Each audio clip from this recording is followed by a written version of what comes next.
Hello students, आज के session में हम कुछ एमसीक्यूज डिस्कस करेंगे जो कि हमारे gender, school and society module से हैं एंड ये हमारे एग्ज़ाम पॉइंट ऑफ व्यू से बहुत ही इम्पॉर्टेंट क्वेश्चंस हैं। साथ में ये क्वेश्चंस के साथ साथ हम आपके कॉन्सेप्ट्स जो हैं उनकी भी एक रिवीजन हो जाएगी और उनको कॉन्सेप्ट जो क्लियर हैं उनको क्लियर करने की कोशिश की जाएगी। तो चलिए शुरू करते हैं आज के सेशन एमसीक्यूज के साथ। First MCQ is Indian social reform movement began with the efforts of, यानी कि जो हमारा भारतीय सामाजिक सुधार आंदोलन था वो किसके प्रयासों के साथ शुरू हुआ, किसने उसको स्टार्ट किया। ऑप्शंस इज राजा राम मोहन रॉय जी ने, या फिर ईश्वर चंद्र ने, स्वामी विवेकानंद जी ने, केशव चंद्र सेन ने। अब जो हमारा जो ये सोशल रिफॉर्म मूवमेंट है, इंडियन सोशल रिफॉर्म मूवमेंट, ये हमारा स्टार्ट किया था राजा राम मोहन रॉय जी ने। इन्होंने ही, इनके एफर्ट्स से ही हमारे जो सोसाइटी है, हमारा जो उसमें चेंजेस लाए, उसमें जो सुधार है वो लाए गए। इन्हीं के एफर्ट्स से हमारी सोसाइटी में चेंजेस आए थे। तो इनका जो सही आंसर रहेगा that is first option. Next question की तरफ बढ़ते हैं। That is what is social reform movement, यानी कि जो सामाजिक सुधार आंदोलन है वो क्या है। हमने फर्स्ट क्वेश्चन में देखा कि किसके प्रयासों से ये शुरू हुआ था। सेकंड क्वेश्चन में पूछा जा रहा है कि सोशल रिफॉर्म मूवमेंट क्या होता है। A reform movement for matriarchy society, यानी कि मातृ सत्ता के लिए जो समाज में सुधार लाने के लिए आंदोलन चलाया गया था वो आंदोलन है। या फिर अ reform movement for patriarchy society, पितृ सत्ता जो है उसके लिए समाज में सुधार लाने के लिए जो आंदोलन चलाया गया वो आंदोलन है। या फिर एक ऐसा रिफॉर्म मूवमेंट जिसका it is a type of social movement that aims to bring a social और political system closer to the communities ideal. ये एक प्रकार का सामाजिक आंदोलन है जिसका उद्देश्य सामाजिक या राजनीतिक व्यवस्था को समुदाय के आदर्श के करीब लाना है। या फिर इनमें से कोई भी नहीं, नन ऑफ द अबव। अब जो ये सोशल रिफॉर्म मूवमेंट है, इसका हम जो करेक्ट आंसर होगा वो थर्ड आंसर होगा कि जो सोशल रिफॉर्म मूवमेंट है वो क्या है। वो बेसिकली एक जो सुधार आंदोलन है वो एक प्रकार का सामाजिक आंदोलन है जिसका उद्देश्य सामाजिक या राजनीतिक व्यवस्था को समुदाय के आदर्श के करीब में लाना है, उसको एक closer to the communities ideal. ये हमारा सोशल रिफॉर्म मूवमेंट की बात थी। हमारा जो नेक्स्ट क्वेश्चन यहाँ पे आपको दे रखा है that is what is racism, यानी कि जातिवाद क्या है। अब इसमें जो ऑप्शंस दे रखे हैं वो है the belief that some races of people are better than others. एक लोगों की सोच है, एक बिलीफ है, एक मानना है कि जो कुछ लोग होते हैं, कुछ रेस के लोग होते हैं, वो दूसरे रेस के लोगों से बेहतर होते हैं, उनसे बेटर होते हैं। या फिर सेकंड ऑप्शन दे रखा है the one who participate in compaction, यानी कि वह लोग जो कंपोनेंट में भाग लेते हैं। नेक्स्ट ऑप्शन जो दे रखा है हमारे पास वो है discrimination on the basis of rich and poor, यानी कि अमीर और गरीब के आधार पर जो भेदभाव किया जाता है उसे हम रेसिज्म कहते हैं। या फिर फोर्थ ऑप्शन में हमें दे रखा है ऑल ऑफ द अबव, यानी कि ऊपर के सभी। अब जो इसमें है रेसिज्म, जैसे कि हमें नाम से पता चल रहा है कि हम रेसिस के बेसिस पे अपने आप को या जो दो इंसान हैं उनमें तुलना की जा रही है, उनमें डिस्क्रिमिनेशन किया जा रहा है, या ऐसा मानना है कि हमारा जो लोग हैं वो एक दौड़ के लोग ज़्यादा बेहतर होंगे दूसरे दौड़ से। तो ये हमारा करेक्ट आंसर होगा, फर्स्ट वाला जो ऑप्शन है वो सही है। इसमें रेसिज्म वही होता है जिसमें हम ये कंसिडर करते हैं या ये मानते हैं, ये हमारा जो बिलीफ सिस्टम है वो होता है कि दूसरे लोग जो हैं, एक लिंग के लोग, एक जो रेस के लोग हैं वो दूसरों से बेहतर हैं, दूसरों से अच्छे हैं। Next question is what is ethnicity. अब एथनिसिटी यानी कि जातीयता क्या होता है। फर्स्ट ऑप्शन जो आपके पास है वो है द फैक्ट और state of belonging to a social group that has a common national and cultural tradition, यानी कि एक सामाजिक समूह से संबंधित तथ्य या स्थिति जिसमें एक सामान्य राष्ट्रीय और सांस्कृतिक परंपरा है, एथनिसिटी, या फिर ये एक एंटी मोनार्की है यानी कि राजतंत्र विरोधी है। थर्ड ऑप्शन में हमें बोला गया है कि बोथ ए एंड बी, यानी कि जो फर्स्ट ऑप्शन है जो सेकंड ऑप्शन है दोनों, या फिर फोर्थ हमें दे रखा है नन ऑफ दीज, कि इनमें से कोई नहीं। अब एथनिसिटी, जातीयता, जैसे हमें नाम से समझ आ रहा है ये क्या होता है, इट इज़ द फैक्ट और state of belonging to social group that has common national and cultural tradition. ये एथनिसिटी बेसिकली एक सोशल ग्रुप से बिलोंग करना है जिसमें जो लोग होते हैं उसमें या तो कॉमन नेशनल एक ही नेशन से बिलोंग करते हैं या फिर एक उनका सेम कल्चर रहता है, उनका जो कल्चरल ट्रेडिशंस होते हैं वो सेम होते हैं, तो वो एक सोशल ग्रुप हो गया बेसिकली। तो एथनिसिटी क्या है, उसका जो करेक्ट आंसर होगा वो है फर्स्ट। नेक्स्ट क्वेश्चन जो हमें दे रखा है वो है which of the following statement is true, निम्नलिखित में से कौन सा कथन सत्य है। First is women have the right to equal pay, जो महिलाएं हैं उनको समान वेतन का अधिकार है। Next option is second, women have the right to dignity and decency, यानी कि महिलाओं को गरिमा और शालीनता का अधिकार है। Next third option is women have a right against the domestic violence, यानी कि जो घरेलू हिंसा होती है उसके खिलाफ महिलाओं का अधिकार है कि वो उसके खिलाफ अब अपनी वॉइस रेस कर सकें या उनको राइट्स दिए जा रहे हैं। Fourth is all of them, कि जो एक विमेन है उसके पास ये सारे राइट्स हैं, या ये जो ऊपर की तीनों स्टेटमेंट दी गई हैं वो सारी करेक्ट हैं। अगर हम अब देखें तो हमारे इंडिया में लॉ है कि विमेन जो है उनको राइट है इक्वल पे का।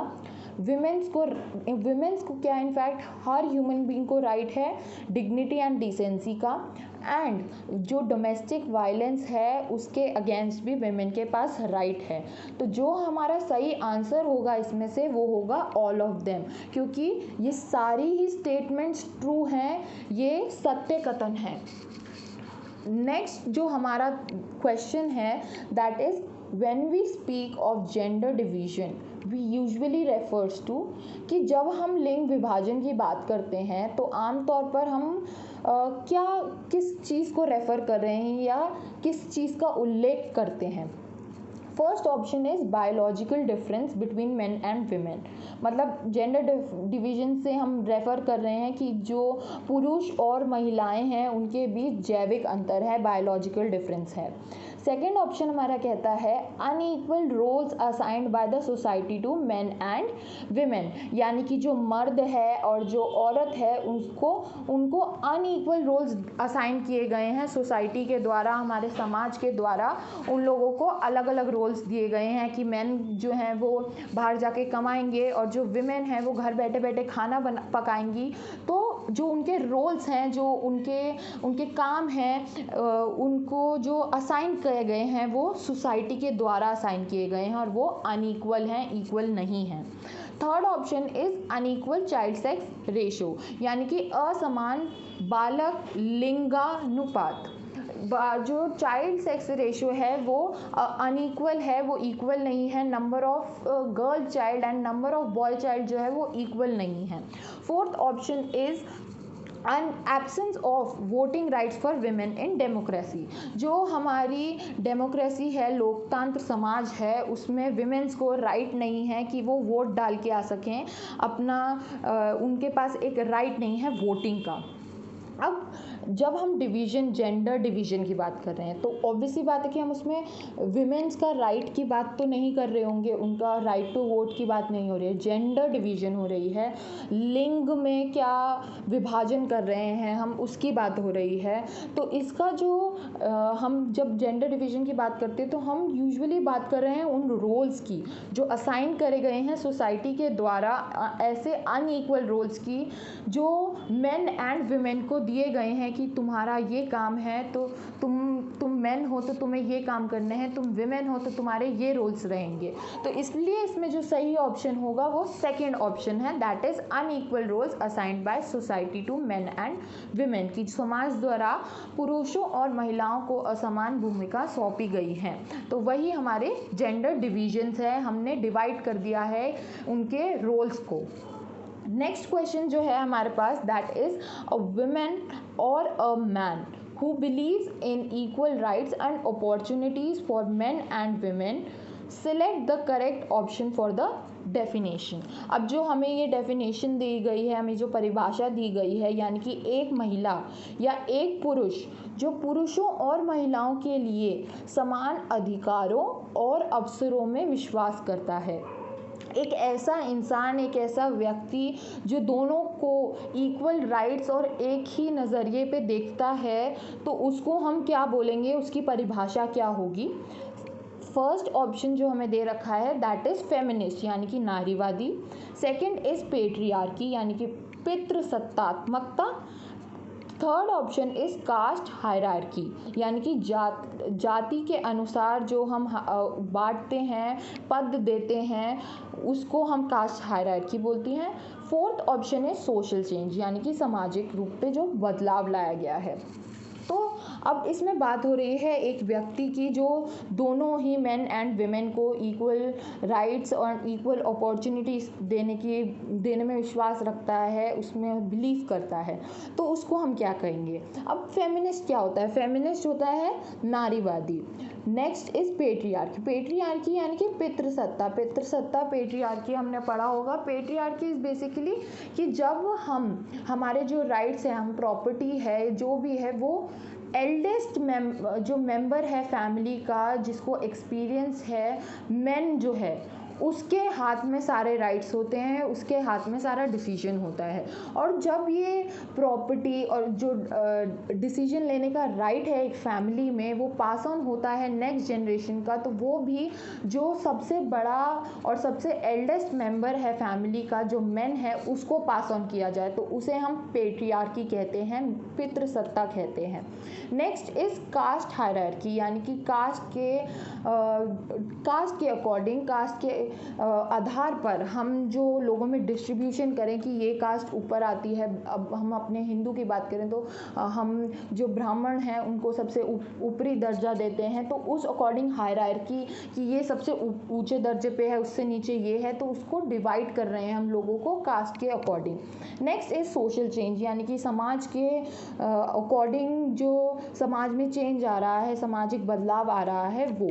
और फर्स्ट हमारी टर्म है फेमिनिस्ट, यानी कि नारीवादी। अब फेमिनिस्ट हमने अपने जनरल टर्म्स में भी हम बहुत बार सुनते हैं feminist.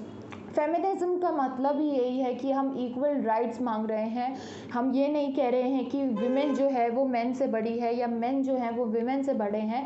Feminism is all about equality, providing equal opportunities to everyone. तो ये जो डील करता है, इसके अंडर जो आता है, वो इक्वलिटी की बात हो रही है।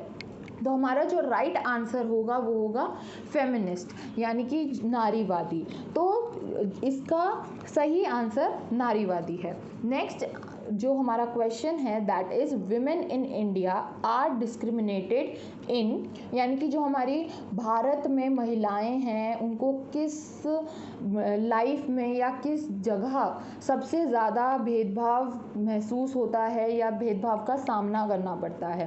First option is political life, यानी कि जो जननैतिक जीवन है उधर विमेन सबसे ज़्यादा डिस्क्रिमिनेशन फेस करती हैं।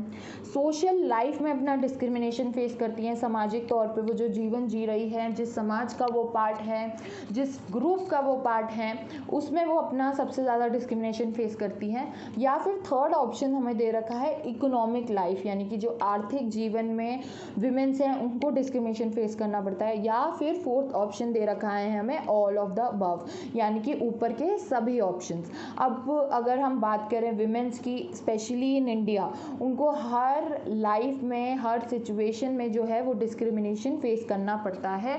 तो इसका सही ऑप्शन जो है वो होगा फोर्थ ऑप्शन, यानी कि ऑल ऑफ द अबव। अब हम पॉलिटिकल लाइफ की बात करें तो वहाँ पे भी जो विमेंस के लिए सीट्स रिजर्व्ड होती हैं वो एज़ कम्पेयर टू मैन कम सीट्स रिजर्व्ड होती हैं। उनको अपनी पॉलिटिकल लाइफ में डिस्क्रिमिनेशन फेस करना पड़ता है और उनकी जो कंपैरिजन है वो यूजुअली मेन से की जाती है। तो इसलिए उनको पॉलिटिकल लाइफ में कहीं ना कहीं डिस्क्रिमिनेशन देखने को मिलता है। जो उनकी सोशल लाइफ होती है, जिस समाज का वो हिस्सा है, तो हम सोसाइटी में अपने जो हमारे बच्चे हैं, हमारे जो जनरेशन है, उनको जो हम उनको values belief system pass on करते हैं, वो पूरा वैल्यू सिस्टम बिलीफ सिस्टम यही है कि उसमें ऑलमोस्ट जो है वो डिस्क्रिमिनेशन हमें देखने मिलता है अगेंस्ट विमेंस को 8 बजे के बाहर नहीं जाने दिया जाता। अब वो फॉर एनी रीज़न या फिर उनको खाना सीखना ही पड़ता है।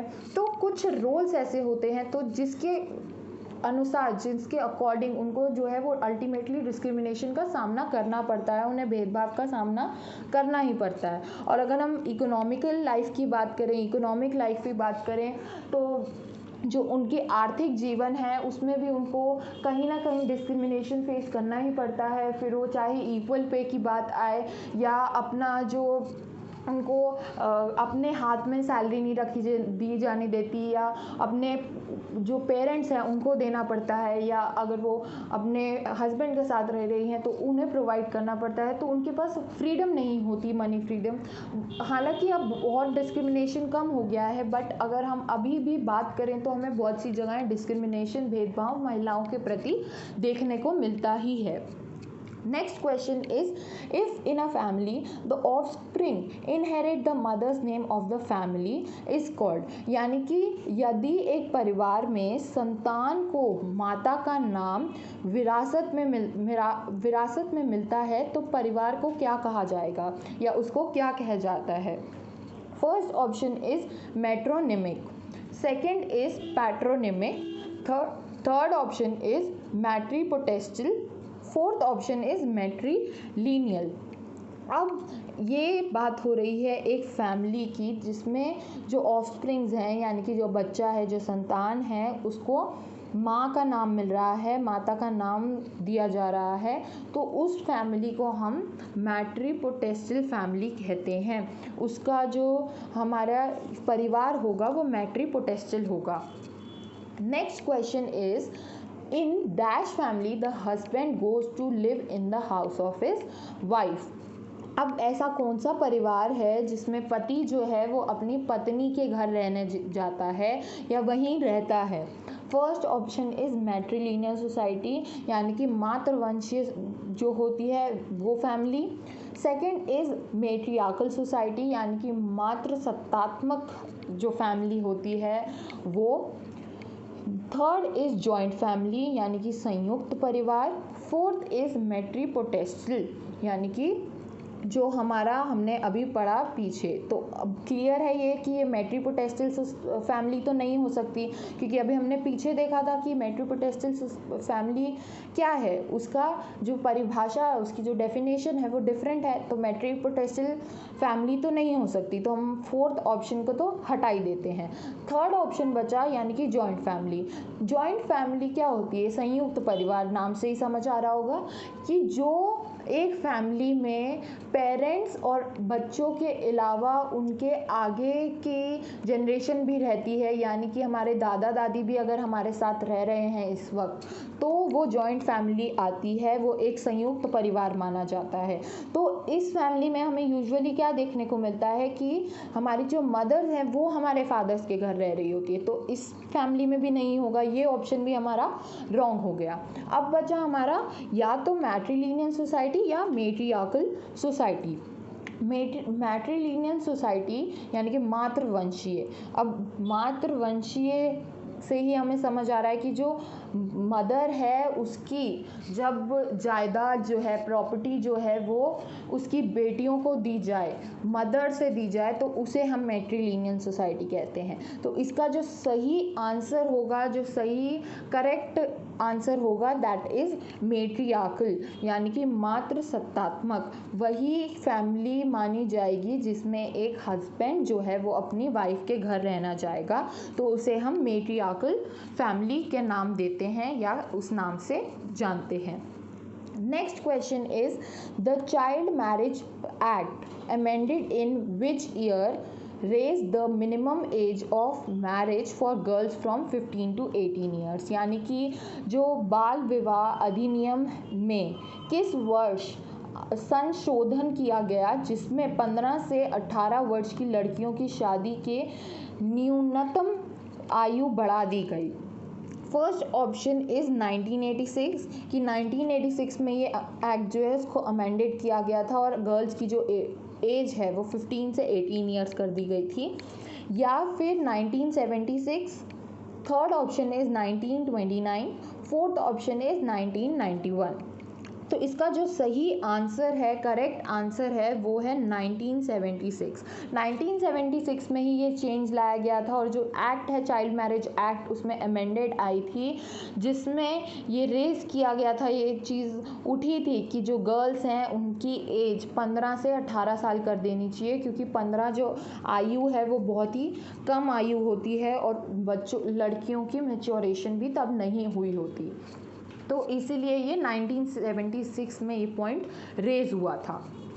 Next question is, which was one of the strategies of Mahatma Gandhi behind using चरखा? जो उन्होंने चरखे का इस्तेमाल किया था, तो उनकी ये इस्तेमाल करने के पीछे की स्ट्रैटेजी क्या थी, उनका जो चरखे का उपयोग करने के पीछे उनकी रणनीति क्या थी?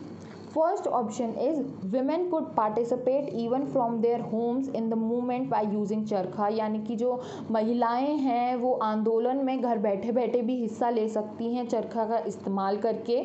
सेकेंड ऑप्शन इज, चरखा वॉज ईजिली अवेलेबल, यानी कि जो चरखा है वो आसानी से उपलब्ध था, इसलिए महात्मा गांधी ने ये स्ट्रैटेजी अपनाई कि वो चरखे का इस्तेमाल करेंगे। तीसरा ऑप्शन कि चरखा वॉज ईजी टू यूज़, कि जो चरखा है, चरखे थे, उसका इस्तेमाल करना बहुत ही आसान था। Fourth option is, charkha did not break the law, यानी चरखे से कोई कानून नहीं तोड़ा जा रहा था या उसका अगेंस्ट, लॉ के अगेंस्ट नहीं था चरखे का इस्तेमाल। तो इसका जो सही आंसर होगा दैट इज़ फर्स्ट वन, कि महात्मा गांधी की यही स्ट्रैटेजी थी कि जो महिलाएं हैं वो भी घर बैठे बैठे किसी तरह आंदोलन में पार्ट लें, उसका हिस्सा बने, इसलिए ही उन्होंने चरखे का इस्तेमाल किया था, उसका यूज़ किया था। Next question is, what are the variables which the global gender gap index examine, यानी कि जो ग्लोबल जेंडर गैप इंडेक्स है वो कौन कौन से वेरिएबल्स को एग्जामिन करता है, उनको कंसिडर करता है। First is economics participation and opportunity, यानी कि अर्थशास्त्र की भागीदारी और अवसर। सेकंड इज एजुकेशन अटेनमेंट, यानी कि शिक्षा की प्राप्ति। Third is 3 health and survival, 3 स्वास्थ्य और अस्तित्व। Fourth option is for political empowerment, यानी कि राजनीतिक सशक्तिकरण के लिए वो उसको एग्जामिन करता है। अब कोड्स इसमें दे रखे हैं, यानी कि ऑप्शन जो हमारे पास दे रखे हैं उनके अकॉर्डिंग, फर्स्ट ऑप्शन के अकॉर्डिंग 1 और 2 ओनली, यानी कि जो ग्लोबल जेंडर इंडेक्स है हमारा वो सिर्फ 1 और 2 को ही एग्जामिन करता है। सेकेंड ऑप्शन कहता है कि 1, 2 और 3 ओनली, यानी कि जो first, second and third option हमारे पास दे रखे हैं वो उन तीनों ही चीज़ों को एग्जामिन करता है। थर्ड ऑप्शन हमारा कह रहा है कि जो ग्लोबल जेंडर इंडेक्स है वो इन चारों ही चीज़ों को मेजर करता है, एग्जामिन करता है। फोर्थ कह रहा है कि 1 और 3 ओनली, यानी कि सिर्फ फर्स्ट और थर्ड को ये कंसिडर करता है, उसको उसकी जांच करता है। पर इसमें जो हमारा करेक्ट आंसर होगा वो होगा सी वाला, यानी कि थर्ड ऑप्शन, क्योंकि जो हमारा ग्लोबल जेंडर गैप इंडेक्स है वो इन चारों ही चीज़ों को एग्जामिन करता है, इन चारों ही चीज़ों को उनकी जांच करता है। नेक्स्ट क्वेश्चन इज, AIWC का मतलब क्या है या वो किस लिए खड़ा होता है, इसकी फुल फॉर्म क्या है? First option is all India women's convention, second is all India women's conference, third option is all Indian women. 14 question is AIWC stands for, यानी कि जो हमारा AIWC है उसका मतलब क्या है या उसका जो फुल फॉर्म है वो क्या है? First option is all Indian women's convention, second is all Indian women's conference, third is all Indian women's congregation, fourth is all Indian women conference. अब ये अगर हम चारों ही ऑप्शन को देखें तो इन चारों ऑप्शन में हमारे कंफ्यूज होने के चांसेस बहुत ज़्यादा होते हैं, तो इन टर्म्स की फुल फॉर्म याद रखना बहुत ही इम्पॉर्टेंट है। इन जितने भी हमारे टर्म्स होते हैं उनकी अगर हमारे एक भी टर्म गलत हो जाए तो वो हमारा पूरा आंसर ही गलत कंसिडर किया जाता है। तो इसमें ये चीज़ हमें ध्यान रखना कि हमारा हर एक लेटर की वो किस लिए स्टैंड है वो करेक्ट हम ऑप्शन चूज़ करें, अच्छा रहता है। तो इसमें जो करेक्ट आंसर है दैट इज बी, यानी कि ऑल इंडियन विमेंस कॉन्फ्रेंस। जो AIWC है वो स्टैंड करता है ऑल इंडियन विमेंस कॉन्फ्रेंस के लिए। नेक्स्ट क्वेश्चन इज 15 जो हमारा क्वेश्चन है that is one of the major causes of high maternal mortality rate in India is, यानी कि जो भारत में उच्च मातृ मृत्यु दर के प्रमुख कारणों में से एक है, जो हमारा मैटरनल मोर्टेलिटी रेट है उसके हाई होने के एक इंडिया में क्या रीज़न है, सबसे इम्पॉर्टेंट रीज़न क्या है या सबसे ज़्यादा देखा जाने वाला रीज़न क्या है? First is anaemia among women, second is carelessness of doctor, third is illiteracy, fourth is adolescent pregnancy.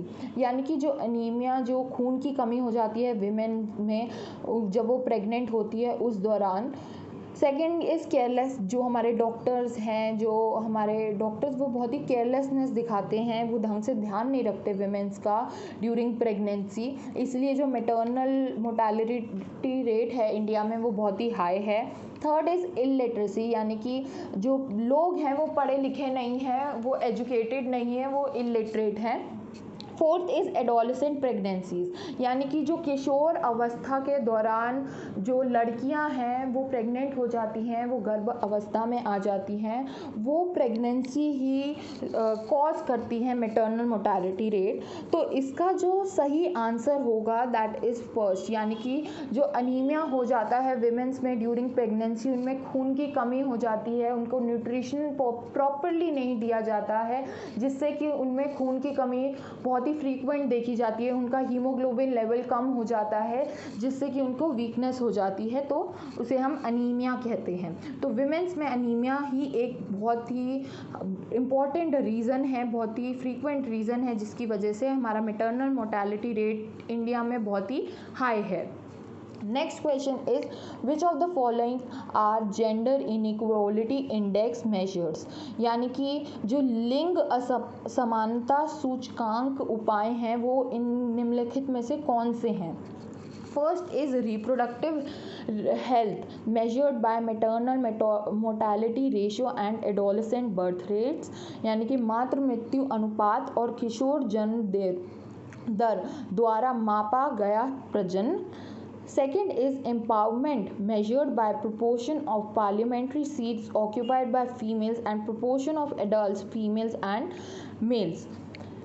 Third option is economic status expressed as labor market participation and measured by labor force participation and population rate on female and male. Fourth is all of the above. अब जो हमारा gender inequality index है, inequality की बात चल रही है हमारी, वो क्या नापता है, वो क्या उस मेजर करता है? तो इसका जो करेक्ट आंसर होगा दैट इज़ फोर्थ, यानी कि ऑल ऑफ द अबव, वो ऊपर की दी गई तीनों चीज़ों को ही नापता है, मेजर करता है। नेक्स्ट क्वेश्चन जो हमारा दे रखा है यहाँ पे आपको वो है पैट्रिलिनियन मीन्स, यानी कि पितृदोष क्या है, उसका अर्थ क्या है? First option is two families having the common origin number, यानी कि जो दो परिवार हैं जिनके पास सामान्य मूल संख्या है उसे हम पेट्रीलिनियल समझते हैं, उसको हम पितृदोष कहते हैं।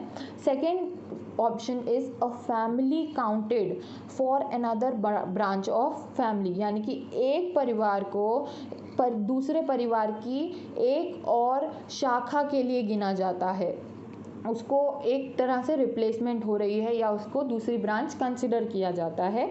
Third option is family trace the lineage from the father side, यानी कि पिता की ओर से वंश का पता लगाना, जो हमारी फादर्स की साइड होती है उसकी लीनिएज से हमारी उसको फैमिली ट्रेस करते हैं जब हम, तो तब उसका अर्थ जो होता है वो पेट्रीलिनियल होता है। या फिर फोर्थ ऑप्शन दे रखा है family trace the lineage from the mother side, यानी कि परिवार ने मातृ पक्ष से वंश का पता लगाया, या जो मदर्स की साइड से हैं उधर से हम जब वंश का पता लगाते हैं तब पेट्रीलिनियन माना जाता है। अब हमें जैसे नाम से समझ आ रहा है पेट्रीलिनियन है, इसको आप ऐसे याद कर सकते हैं, पेट्रीलिनियन यानी कि फादर, पितृ यानी कि फादर। तो इसका जो करेक्ट ऑप्शन होगा that is family trace the lineage from the father side. जब फादर की साइड से फैमिली ट्रेस होती है, वंश गिना जाता है, वंश देखा जाता है, पता लगाया जाता है फादर की साइड से, तब हम उसको पेट्रीलिनियन कहते हैं। 18 is a hierarchical system in which culture, political and economic structures are dominated by males is एक पदानुक्रमित प्रणाली जिसमें सांस्कृतिक, राजनीतिक और आर्थिक संरचना पुरुषों का वर्चस्व है, उनको डोमिनेट कर रहे हैं, इन तीनों ही जगहों को वो मेल के द्वारा डोमिनेट किया जा रहा है, तो हम उसको किस नाम से जानेंगे? First option is pluralist model, second is patriarchy, third is elite model, fourth is gender division of labour, यानी कि श्रम का लिंग विभाजन। अब जो इसमें राइट ऑप्शन है दैट इज पेट्रियार्की। जैसे कि हम अभी डिस्कस कर रहे थे, पितृसत्ता है, मेल डोमिनेटेड सोसाइटी है, उसको हम पेट्रियार्की के नाम से जानते हैं। Male domination refers to the patriarchy. तो जब मेल डोमिनेट कर रहे हैं इन सभी हिस्सों में तो उसको हम पेट्रियार्की का नाम देंगे। नेक्स्ट क्वेश्चन जो हमारे पास है that is why socialisation is important, कि जो हमारा समाजीकरण है वो क्यों महत्वपूर्ण है, वो क्यों इम्पॉर्टेंट है। फर्स्ट इज़ पर्सनालिटी डेवलपमेंट के लिए, यानी कि जो हमारा व्यक्तित्व है उसके विकास के लिए। सेकेंड इज़ इंडिविजुअल डेवलपमेंट, यानी कि जो हमारा व्यक्तिगत विकास है, हमारा एक इंडिविजुअल लेवल पे डेवलपमेंट होता है, विकास होता है, उसके लिए। थर्ड इज़ बीइंग डिसिप्लिन, यानी कि अनुशासन में रहने के लिए सोशलाइजेशन हमारा इम्पॉर्टेंट है, समाजीकरण इम्पॉर्टेंट है। Fourth option is all of them, कि ये तीनों ही चीज़ें होने के लिए हमें सोशलाइज करना, हमारा सोशलाइजेशन होना, उसका प्रोसेस का सही होना बहुत ही इम्पॉर्टेंट है। तो इसका जो सही आंसर होगा वो ऑल ऑफ देम, क्योंकि हमारे सोशलाइजेशन से हम पर्सनालिटी भी हमारी डेवलपमेंट होती है, हम एक एज अ इंडिविजुअल भी ग्रो करते हैं, हमारा विकास होता है, और हम अनुशासन में रहना सीखते हैं कि हम एक सोसाइटी का पार्ट हैं, तो उस सोसाइटी में हमें कैसे बिहेव करना है, और उस सोसाइटी के क्या रूल्स हैं, क्या रेगुलेशंस है, कौन सा बिहेवियर राइट है, कौन सा बिहेवियर रॉन्ग है, तो उसके लिए भी बहुत ज़रूरी है। तो इसका करेक्ट ऑप्शन इज़ फोर्थ। हमें जो लास्ट क्वेश्चन है वो है which of the following is not a type of socialization. इन चारों में से, ऑप्शन में से कौन सा हमारा समाजीकरण का एक प्रकार नहीं है या एक टाइप ऑफ सोशलाइजेशन नहीं कंसिडर किया जाता। फर्स्ट इज़ ग्रुप सोशलाइजेशन, यानी कि समूह समाजीकरण। सेकेंड इज़ बाइंडिंग सोशलाइजेशन, यानी कि बंधन में जो समाजीकरण हो रहा है। थर्ड इज़ पॉजिटिव सोशलाइजेशन, यानी कि सकारात्मक समाजीकरण। फोर्थ इज़ नेगेटिव सोशलाइजेशन, यानी कि नकारात्मक समाजीकरण। तो इसका जो सही आंसर होगा दैट इज़ बाइंडिंग सोशलाइजेशन, क्योंकि बाइंडिंग सोशलाइजेशन जैसी कोई चीज़ नहीं होती। ग्रुप सोशलाइजेशन भी हमने अपने कॉन्सेप्ट्स में पढ़ा है, पॉजिटिव और नेगेटिव सोशलाइजेशन के बारे में भी हमारी अंडरस्टैंडिंग डेवलप हुई थी, पर बाइंडिंग सोशलाइजेशन जैसी कोई चीज़ नहीं होती, तो इसलिए ये हमारा सही आंसर है। अब हम जो है ये आज के कुछ क्वेश्चंस थे, हम इसके नेक्स्ट पार्ट्स में और भी क्वेश्चंस जानेंगे और डिस्कस करेंगे। तो थैंक यू।